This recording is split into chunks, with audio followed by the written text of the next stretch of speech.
Question.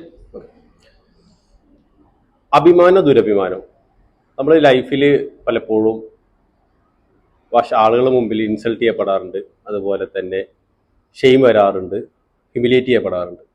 അപ്പോൾ ഇതിനകത്ത് നമുക്ക് ഇതിനെ രണ്ടിനെ എങ്ങനെ മനസ്സിലാക്കുക എന്നുള്ളതാണ്.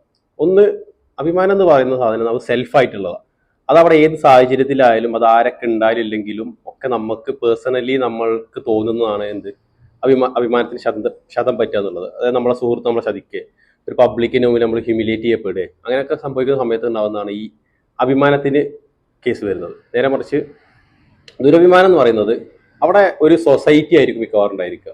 മാത്രമല്ല നമ്മൾ ആ സാഹചര്യത്തിൽ നമ്മളത് മറ്റൊരാൾ ഉണ്ടെങ്കിൽ മാത്രം എഫക്റ്റ് ചെയ്യുകയും നമ്മൾ മാത്രമാണെച്ചെങ്കിൽ അതിന് കുഴപ്പമില്ലാത്ത സാഹചര്യം ആണെച്ചെങ്കിലാണ് എന്ത് വരുക ഇവിടെ ദുരഭിമാനം എന്ന് പറയുന്നത്.